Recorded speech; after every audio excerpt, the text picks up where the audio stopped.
Hello kind people of YouTube and welcome back to another video. Today, as always, I'm going to take a quick look at the crypto markets and then I'm gonna read and commentate on some articles that caught my attention the last day or so. As you can see, there's a lot of articles open for today's video, so let's just jump into it by refreshing CoinMarketCap here. Today we have the fourth day in a row where the markets are mainly characterized by sideways movement. We see very little happening here, with most major tokens barely moving at all, usually going up or down less than 0.5%. As we see here, number 2 through 4 have all moved at most 0.26%, with Bitcoin down almost 1%. And the only really big mover, and even that is more medium, in the top 10 is Stellar, up 3.24%. For the fourth or fifth day of really good performance in a row. I was looking around, I haven't found any particular news around Stellar that would explain this price movement. They've just been doing really well the last couple days. Aside from that, the market cap is still at 208 billion, I believe it was at the same amount yesterday. And the 24-hour volume is back down to about 10 billion where it was before the prices went up. Bitcoin dominance also ever so slightly down, but still around the same level at 53.8%, showing that Bitcoin has ever so slightly underperformed compared to altcoins the last 24 hours. Because yesterday it was ever so slightly above 54%. The only really significant mover here among the top 30 coins or so, where is it? Am I blind? I'm looking for basic attention token. Here it is. BAT, basic attention token, up 11.78%. That is because they've gotten some pretty good news, so let's talk about that first. Jumping in here. As always, all these articles are linked in the description, so if I don't read something fully and you want to read the whole thing, make sure to find the link there. Description also has ways to support the channel if you like what I do. I have a Patreon now where you can support starting from $1 a month, and that is really appreciated. You get stuff for supporting, so make sure to check that. I'm gonna add more perks in the future, but back to the articles.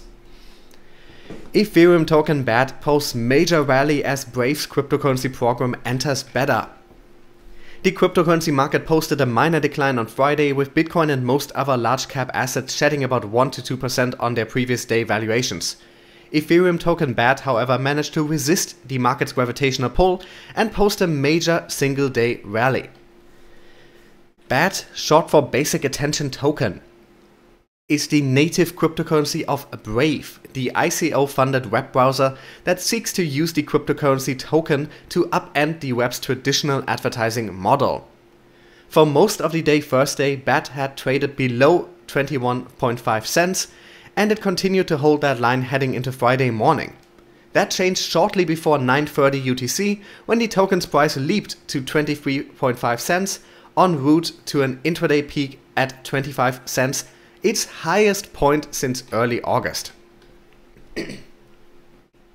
However, since peaking at that mark, BAT has entered a steep pullback, so it's unclear what percentage of its gains it will sustain heading into the weekend. As of the time of writing, BAT was trading at an equivalent of 23.5 cents on Binance, and its global average price had risen 14% over the previous 24 hours. BAT's 14% rally made it the top performing asset among the top 100 largest cryptocurrencies. The dramatic upswing may have been connected to the announcement made late on Thursday that Brave Rewards, formerly known as Brave Payments, had entered beta testing and preparation for its eventual full-scale rollout. This program, as CCN reported, allows publishers and other content creators to earn cryptocurrency payments denominated in BAT based on the amount of time that users spend on their websites.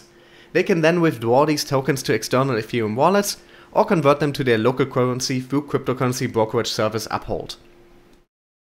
Users in turn receive a browsing experience that is free from the obtrusive, privacy-leaking advertisements that, unfortunately, have come to dominate the vast bulk of the online publishing space. The browser blocks all ads by default, though users can opt in to receive a limited number of non-tracking ads, the revenue from which goes primarily to publishers, not third-party ad companies like Google.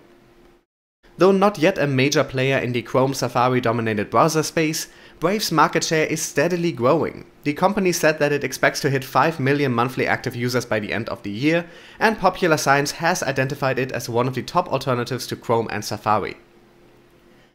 As Brave continues to give BAT a larger role on its platform, while also growing the browser's user base, the token should earn the distinction of being one of the first so-called utility tokens to actually have demonstrable utility. Now, I'm a big fan of what Brave is trying to do with BAT, and it's very wonderful to see the token perform so well today on the back of news about Brave payments, or rather Brave rewards now, going into beta. They have an ideal that I share. They have identified a problem that I also think is a very large problem. I think we need to develop a new way of understanding our role as consumers of media, of news, of content on the internet. And there's this very toxic idea that everything should be free. And in many ways, it is very good to have free access to stuff. The problem is the people putting that content online need to make money somehow. And the only way many people so far, in the last 15 years or so, the only way most people have seen that possible is through advertising. And advertising has become intrusive. Advertising has become pretty awful because of all the data collection that's going on. Ads are almost all personalized now. They are treating you as you are the product of the ad, essentially. Collecting data, and it's also just the incentives are not aligned properly. As long as you rely on advertisement to make your income, that means advertisement can also control what you do with your content. They have identified that problem, and they're trying to take steps towards a new understanding of the online consumer and content creator relationship, where we actually pay the people who create the content that we consume, and they are doing it with the integration of BAT into their browser. The way the system works is essentially they track how much time you spend on websites, and they allocate a certain amount of BAT that you want to spend every month to the websites that you use according to that. Obviously, you can opt out if you want individual websites not to get money from you. You can opt out of that. But that is how it generally works. I believe they can track individual like YouTubers and Twitch streamers and stuff like that as well, to make sure that not YouTube, but those individual content creators get the money. That is a beautiful concept. I think another company that is doing something in that direction is Patreon, where it's also about directly supporting the content creators that you love, that make stuff that you feel adds value to your day, which is also why I made a Patreon account. It's a matter of principle for me. I try to support content creators that create something of value to me, and I think we need to come to that new understanding. That's why I personally signed up for Patreon, and why I also signed up for the beta of Coil, which is a similar system to Brave's BAT token, but with XRP. But anyway, bottom line is this is very good. It's always good to see the BAT token do well. And I'm very excited about Brave rewards now in beta, hopefully being rolled out soon. This could be a whole new understanding of how the internet works. It could deal with a lot of our issues. I think most major issues with the internet are down to the internet being advertisement driven right now. So many of the downsides of the modern internet could be fixed if it didn't rely on advertisement.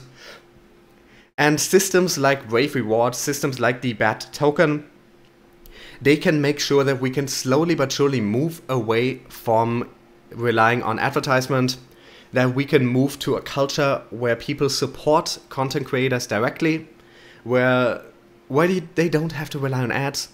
Take the incentive structure, change it completely. Your alliance is to your consumers and not to your advertisers. And that is what we need to reach.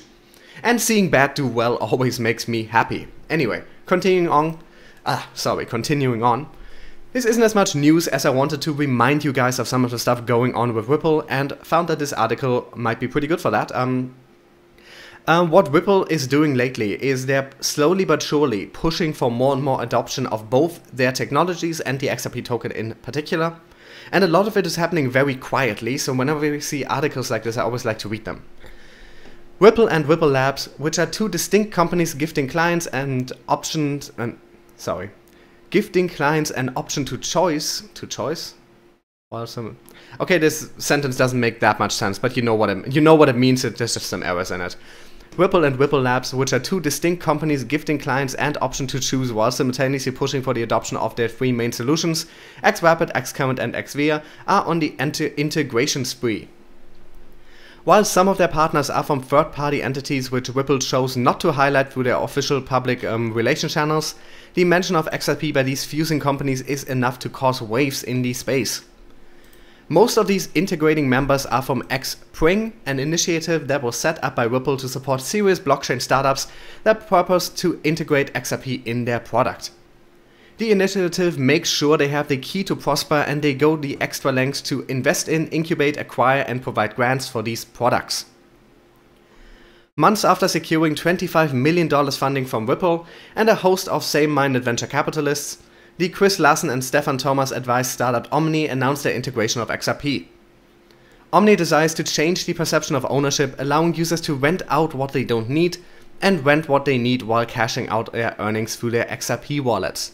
There is a fiat option, but settlement with XRP is a whole new experience for first-time crypto users, as the startup contributes towards mass adoption.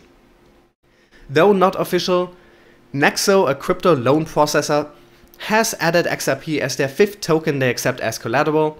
It has not yet been confirmed by the company, but users have noticed an XRP button.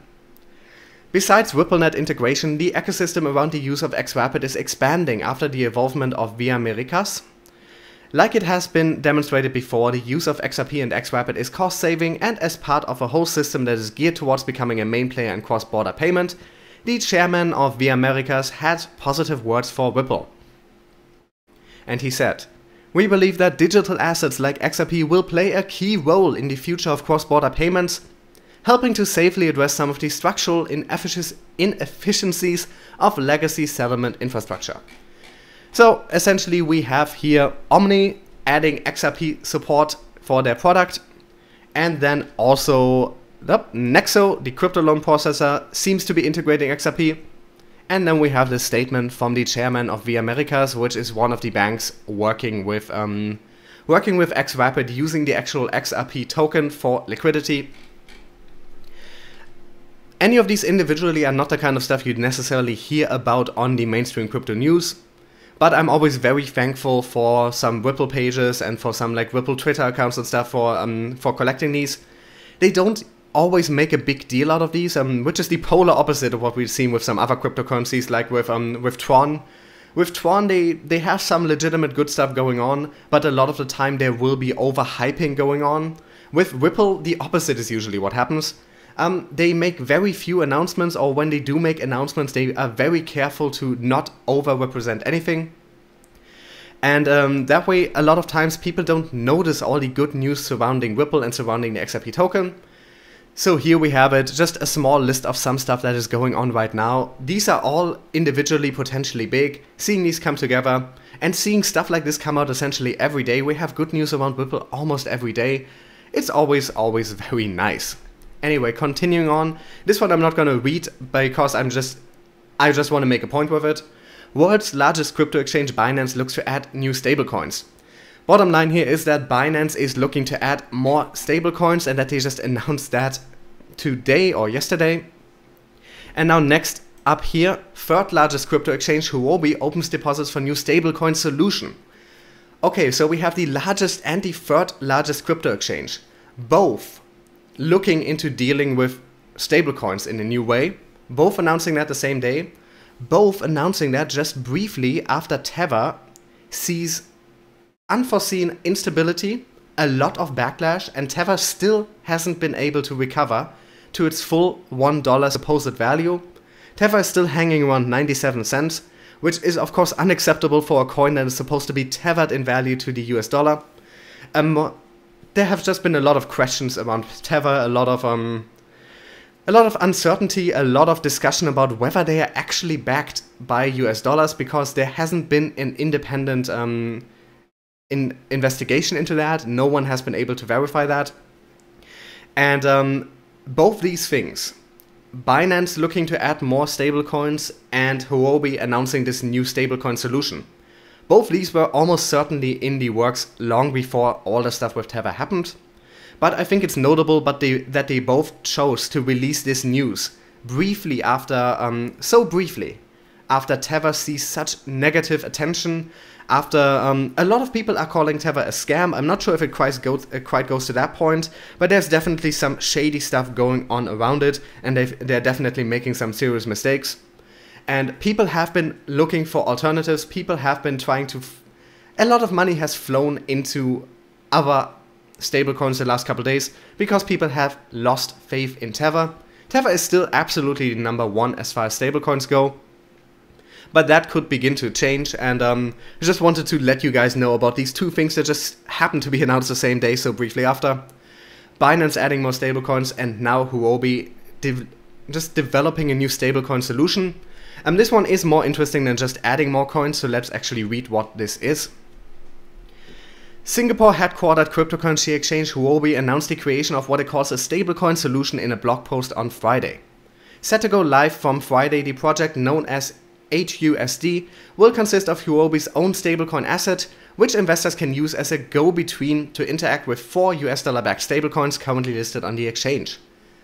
Specifically, Huobi will accept and store Paxos Standard, True US Dollar Coin, and Gemini dollars, giving users a balance in HUSD as a kind of aggregator of all 4. According to Huobi's post, users can then cash out the same stablecoin they deposited or select from any of the other 3. HUSD will also be tradable against other cryptocurrencies, beginning with controversial stablecoin Tether, followed by Bitcoin and Ethereum. Commenting on the project, Huobi said it would expand it to cover other stablecoins in the future. We will keep a close watch on new stablecoins that appear on the market and optimize the HUSD standards, executives wrote. We look forward to more stablecoins being involved in the HUSD system. Huobi announced the listing of the above 4 US dollar-backed stablecoins earlier this week, following a similar move by OKEX. So here we see another approach, essentially their own asset that is packed to 4 other assets and that can be traded between them very easily. Notably, one of the coins not included here is Tether, though there will be a trading pair with Tether. Now, of course, you can't expect any of the large exchanges to just get rid of Tether because of these recent uncertainties, this recent outlook, this recent backlash against it, because it is still the number one and a lot of people want to use it. But I think this is just a bit too coincidental for so much to be happening just days after Tether faces their backlash, after Tether crashes down 7 or 8%, after a lot more people started talking about how no one has actually verified that Tether is actually backed by US dollars. While some of these other coins, they have been able to verify that they're backed by US dollars. They are working with traditional financial institutions, with government institutions to prove that. Like I said, these things almost certainly were in the works long before all this Tether stuff happened, because these didn't just happen 2 days ago. These weren't just ideas that came to life 2 days ago.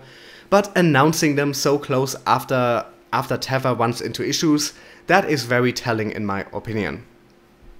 Anyway, continuing on, some news about the general market in 2018 rather than daily news.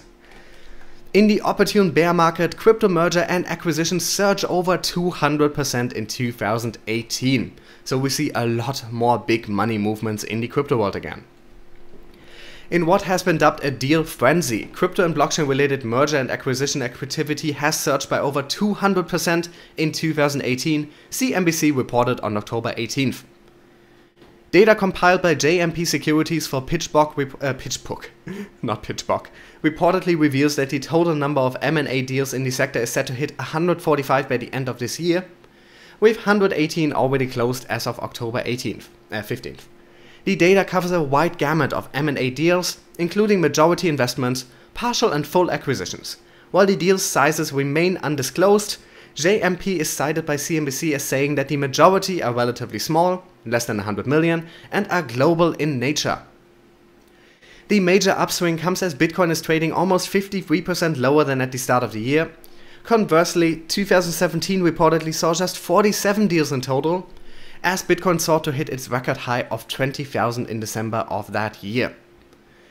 JMP Securities head of blockchain and digital assets investment banking, Satya Bajpai, I probably mispronounced that, very sorry, told CNBC in an interview that the so-called crypto winter presents an opportune moment for those eyeing access to innovative tech, intellectual property, and talent in the emerging space.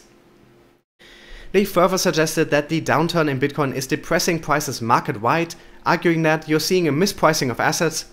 Even for great businesses, the value of the token remains correlated to Bitcoin, which can create an ideal opportunity for strategic acquirers. They further characterize the heightened deal activity as something of a land grab, whereby the rapid pace of innovation in the sector pushes parties to opt for buying instead of starting from scratch. The M&A route is expensive, but you get the technology and product immediately. This industry is like a treadmill. The only way to keep up on a treadmill is to keep running by investing in new technology. Moreover, M&A offers a shortcut to access to an existing user base or community, they suggest, contributing to the perception that M&A deals are the most viable and fastest way to grow in a new space. Nonetheless, there are specific challenges posed by the new sector, he added.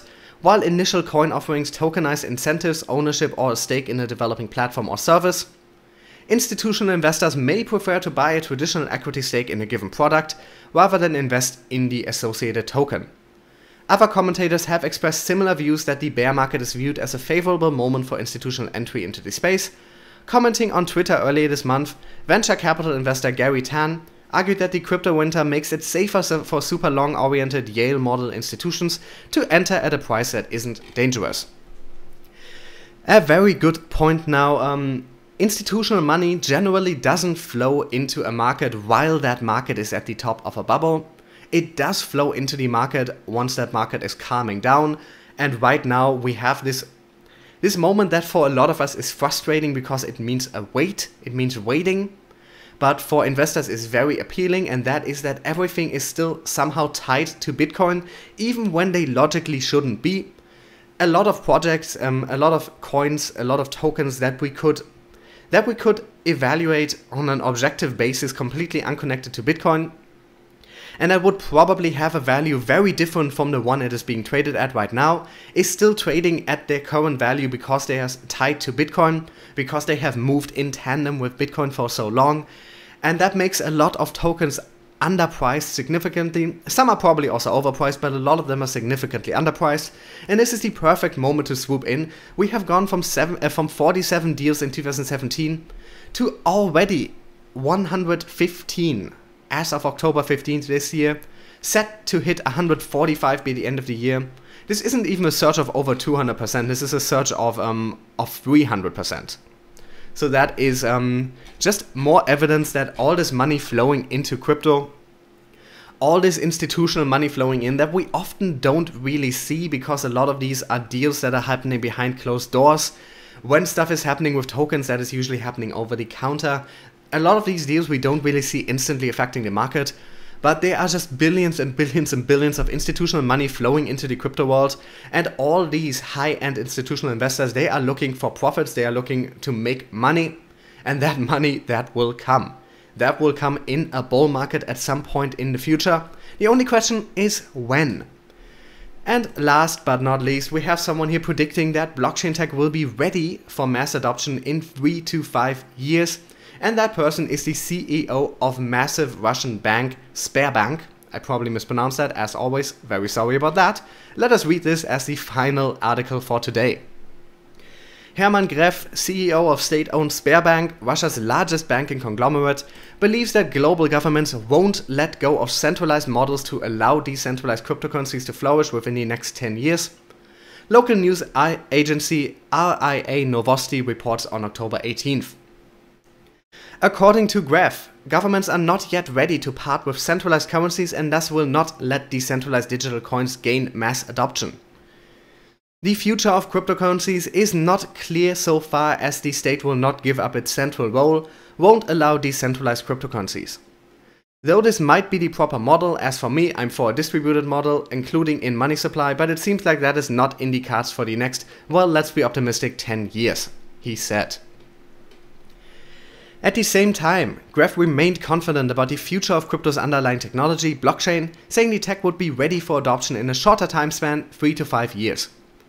The technology isn't ready right now. When will it be ready? In my view, in 3 to 5 years. Blockchain's potential is huge.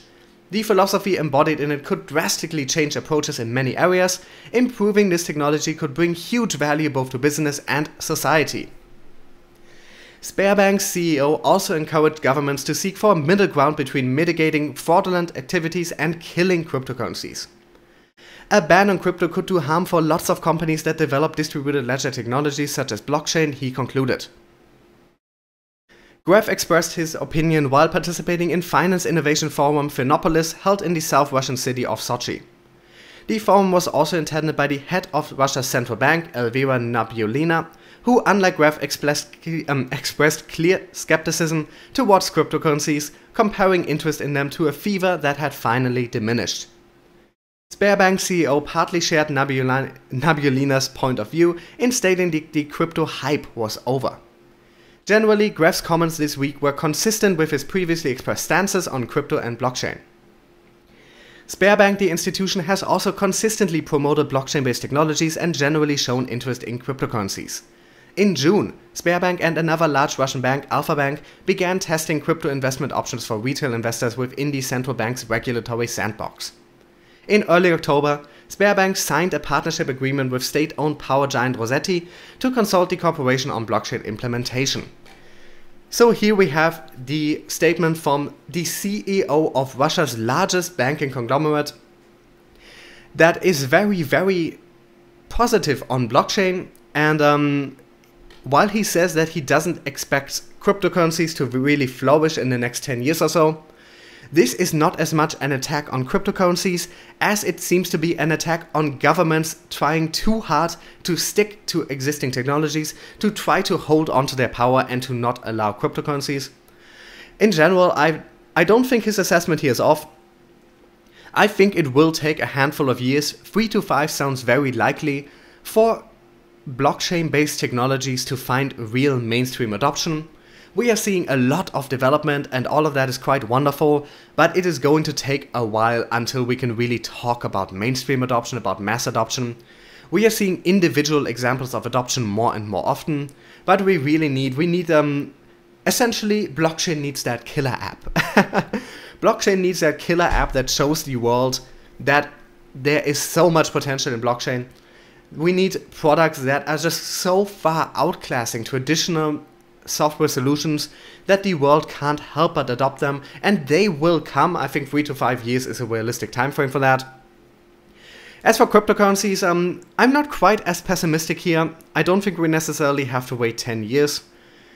We have already seen cryptocurrencies reach a ridiculous market cap of speculation alone, and we're seeing so much more integration. First and foremost, once again, is Ripple with its XRP token here, but we're also seeing a lot happening with Bitcoin, with Ethereum, with Stellar, with EOS, with so many of the major tokens. We are seeing a lot happening. We are seeing a lot of development with ADA. There's a lot going on, and to a certain degree, governments can hold them back.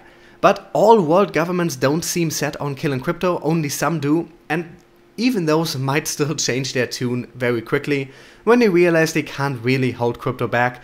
The only ones who are really trying to destroy cryptocurrencies are the very authoritarian countries, the police states, and you might consider Russia one of those. But yeah, I wanted to end the video with a statement that I can generally agree with, though I think he might be a bit too pessimistic here. But blockchain ready in 3 to 5 years. I think the middle of the 2020s will be when we see real mainstream adoption of blockchain. I very much think we are in the age of the early internet for the blockchain. We are in 1996 and the internet didn't take over until like 2001. And yeah, with that, gonna end this video. As always, thank you so much for watching. If you want to get these daily videos, make sure to subscribe. If you enjoy these videos, there are ways to support me in the description, either with one-off donations or by signing up to be my Patreon supporter. All of that very much appreciated. The links to all these articles are in the description, as well as links to my social media pages and an email address to ask questions for a future question and answer video. Thank you so much for watching, and I'll talk to you guys tomorrow.